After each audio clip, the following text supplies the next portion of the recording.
اسألک بکل اسم هو لک سمیت به نفسک او علمته احدا من خلقک او انزلته فی کتابک او استاثرت به فی علم الغیب عندک ان تجعل القرآن ربیع قلبی ونور صدری وجلاء حزنی وذهاب ہمی الا اذهب الله همه وحزنه وابدله مكانه فرحا او فرجا فقیل یا رسول اللہ الا نتعلمها فقال ينبغي لمن سمعها ان يتعلمها رواه احمد فی مسندی۔ حضرت امام احمد بن حنبل رحمہ اللہ اس حدیث کو اسی طریقے سے اپنی حدیث کی کتاب مسند احمد کے اندر لائیں، راوی حضرت عبداللہ بن مسعود رضی اللہ تعالیٰ عنہ۔ حضرت عبداللہ بن مسعود فرماتے ہیں کہ رسول اللہ صلی اللہ علیہ وسلم نے ارشاد فرمایا کہ اللہ کے کسی بندے کو، کسی بھی شخص کو کوئی غم، کوئی اندیشہ پہنچے اور وہ یہ دعا پڑھ لے۔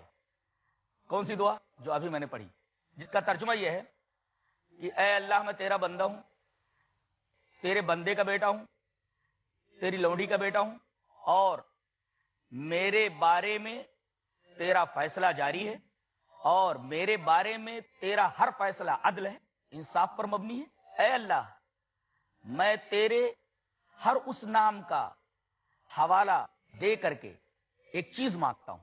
کون سے نام؟ جو تو نے اپنا رکھا ہے، او علمتہ احدا من خلقک، تو نے اپنی کسی مخلوق کو وہ نام بتا دیا ہے اور کسی کو اس کا علم نہیں دیا، او انزلتہ فی کتابک، یا تو نے اس نام کو اپنی کتاب میں نازل کیا ہے جو نام تیرے قرآن میں ہے، اب استاثرت بھی فی علم الغیب عندک، یا وہ نام جو ابھی خزائن غیب سے باہر ہی نہیں آئے، تو نے کسی کو بتایا ہی نہیں۔ کیا مانگتا ہوں میں؟ ان تجعل القرآن ربیع قلبی، کہ تو میرے دل میں قرآن کی بہار پیدا فرما دے، یا قرآن کو میرے دل کی بہار بنا دے، میرے حزن کا، میرے غم کا علاج بنا دے۔ ان تجعل القرآن ربیع قلبی ونور صدری، اور میرے سینے کا نور بنا دے، وجلاء حزنی، اور میرے غم کا، میرے اندیشے کا دور کرنے والا بنا دے۔ اگر کوئی یہ دعا پڑھ لے، اللہ کے رسول صلی اللہ علیہ وسلم نے ارشاد فرمایا الا اذهب اللہ ہمہ وحزنہ، اللہ اس کے غم کو اور اندیشوں کو دور کر دے گا، وابدلہ مکانہ فرحا یا فرجا، یا اس کی جگہ پر اللہ تبارک و تعالی کشادگی لے آئے گا یا خوشی لے آئے گا۔ یہ بات جب نبی کریم صلی اللہ علیہ وسلم نے صحابہ کے سامنے بیان فرمائی تو آپ سے پوچھا گیا کہ اللہ کے رسول یہ دعا اتنی اہم ہے تو ہم اسے یاد کیوں نہ کر لیں؟ آپ نے فرمایا ینبغی لمن سمعها ان يتعلمها، جو آدمی بھی اس دعا کو سنے اسے چاہیے کہ اس دعا کو یاد کر لے۔ اس حدیث پاک سے استدلال یہ کرنا ہے اللہ تبارک و تعالی کے 99 سے بھی زائد نام ہیں۔ تو آپ ایک سوال کر سکتے ہیں کہ بخاری کتاب التوحید کی جو روایت حضرت ابو ہریرہ سے ہے اس میں تو یہ ہے کہ اللہ تبارک و تعالیٰ کے 99 نام ہیں، ایک کم 100، اور اس حدیث سے پتہ چلتا ہے کہ 99 سے زیادہ اس کے نام ہیں۔ تو بظاہر ایسا لگتا ہے جیسے دونوں حدیثوں میں تعارض ہو، تو اس تعارض کا دفعیہ کیا ہے؟ تعارض کا دفعیہ یہ ہے کہ اللہ تبارک و تعالیٰ کے 99 سے بھی زائد نام ہیں، لیکن 99 ناموں کا معاملہ یہ ہے اور 99 ناموں کی فضیلت یہ ہے کہ اگر کوئی ان 99 ناموں کو ہی اگر یاد کر لے اور ان کے تقاضوں پر عمل کر لے تو یہ احساء اس کے دخول جنت کا سبب بن جائے گا۔ یہ بظاہر جو تعارض دکھ رہا تھا اس کا دفعیہ آپ کے سامنے پیش کر دیا گیا۔ اس سے پتہ یہ چلا کہ اللہ تبارک و تعالیٰ کی بہت ساری صفات ہیں۔ اس کا ذاتی نام اللہ اور صفاتی نام، اس کی صفات 99 سے بھی زائد ہیں۔ اگر ذات اور صفات کو مزید واضح طور سے سمجھنا ہے تو یوں سمجھ لیں کہ ایک آدمی کا نام زید ہے اور وہ ڈاکٹر بھی ہے، تو زید اس کا ذاتی نام ہے اور ڈاکٹر اس کا صفتی نام ہے۔ اسی طریقے سے بکر عالم ہے تو یہ کہا جائے گا کہ بکر اس کا ذاتی نام ہے اور عالم اس کا صفتی نام ہے۔ تو اللہ تبارک و تعالی کی بہت ساری صفات ہیں جو 99 سے بھی زائد ہیں اور اس کا ذاتی نام اللہ ہے۔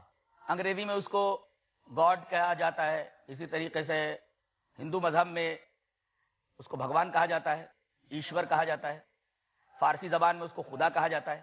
لیکن علماء نے یہ کہا ہے کہ اللہ کا جو مفہوم ہوتا ہے وہ یہ تمام کے تمام الفاظ ادا نہیں کر سکتے۔ اور دوسری بات جو انہوں نے بیان کی وہ یہ کہ ان تمام لفظوں کی جمع آتی ہے، پلیورل آتا ہے، لیکن اللہ کا لفظ ایسا ہے جس کا پلیورل نہیں آتا، اس کی جمع نہیں آتی۔ لہذا بہتر طریقہ یہ ہے کہ اللہ تبارک و تعالی کو اس کے کسی ذاتی نام سے پکارا جائے یا پھر اس کے کسی صفتی نام سے پکارا جائے۔ قرآن حکیم کہتا ہے کہ عبادت کے لائق اللہ کے علاوہ کوئی نہیں ہے، اسی کو توحید کہتے ہیں، اور معبود ایک ہونا چاہیے۔ معبود ایک ہے، بہت سارے معبود نہیں ہو سکتے، جیسا کہ سورہ اخلاص کے اندر اللہ تبارک تعالیٰ نے ارشاد فرمایا قل هو اللہ احد، اللہ ایک ہے، گویا معبود ایک ہونا چاہیے۔ سورہ بقرہ کے اندر اللہ تبارک تعالیٰ نے ارشاد فرمایا وَإِلَٰهُكُمْ إِلَٰهٌ وَاحِدٌ، تمہارا معبود، تمہاری پرستش کے قابل صرف ایک ہی معبود ہونا چاہیے، اور یہی بات گیتا کے ایک شلوک کے اندر کہی گئی ہے۔ ناظرین کرام، یہاں ہم ایک چھوٹے سے بریک کے لیے رکتے ہیں، تفصیل جاری ہے، ہم جلد لوٹیں گے انشاءاللہ۔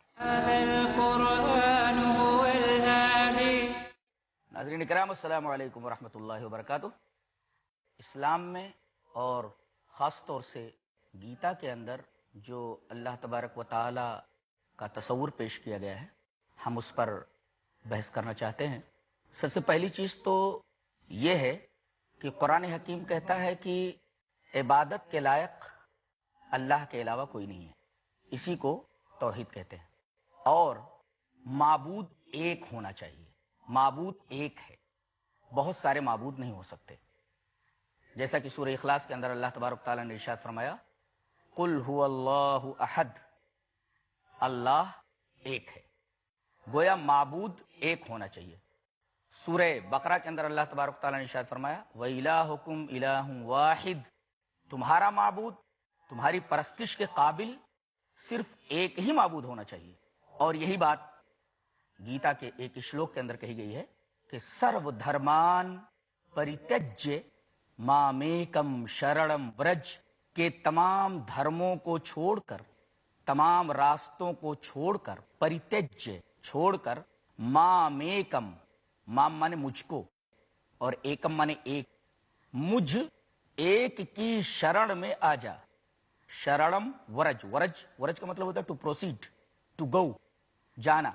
تو سرو دھرمان پریتجیہ مامیکم شرڑم ورج سو کرمنا تمبھرچے سدھیم بندتی مانوا، کہ تمام راستوں کو چھوڑ کر تو ایک میری شرن میں آ جا، میں ایک ہوں، تمام راستوں کو چھوڑ کر تو میری پناہ میں آ جا، اور اپنے تمام کام کے ذریعے سو کرمنا، جو بھی کام تو کر، اپنے کرم کے دوارا، اپنے کرم کے ذریعے، اپنے عمل کے ذریعے، تمبھرچے، تو اس کی عبادت کر کے، اس کی عبادت کر کے ایک انسان ہمیشہ سدھ اور نجات کے قابل بنتا ہے۔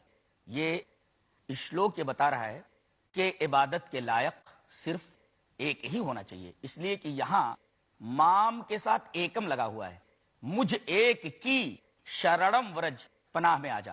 تو سرو دھرمان پریتجیہ مامیکم شرڑم ورج سو کرمنا تمبھرچے سدھیم وندتی مانوا، تمام راستوں کو چھوڑ کر تو مجھ ایک کی پناہ میں آ جا، اور اپنے اعمال کے ذریعے عبادت کر کے ایک انسان کو سدھ پراپت ہوتی ہے، نجات حاصل ہوتی ہے۔ تو پہلی چیز تو یہ ہوئی کہ معبود وہ ہونا چاہیے جو احد کی صفت کے ساتھ متصف ہو، وہ احد ہو، جیسا کہ سورہ اخلاص کی پہلی آیت میں کہا گیا قل هو اللہ احد۔ معبود کی دوسری صفت اللہ تبارک و تعالی نے قرآن حکیم میں سورہ بقرہ کے اندر یوں ارشاد فرمایا یا ایھا الناس اعبدوا ربکم الذی خلقکم والذین من قبلکم لعلکم تتقون، اے دنیا کے تمام انسانوں، تم اپنے اس رب کی عبادت کرو جس رب نے تم کو پیدا کیا ہے اور تم سے پہلوں کو پیدا کیا ہے، شاید تم اچھے بن جاؤ۔ اس آیت کریمہ میں یہ بیان کیا گیا ہے کہ عبادت کے لائق وہی ذات ہو سکتی ہے، معبود وہی ہو سکتا ہے جو پیدا کرنے والا ہو، جو خالق ہو۔ جو پیدا نہ کر سکے وہ معبود نہیں ہوتا۔ اور یہی بات گیتا کے اندر بھی کہی گئی ہے یتہ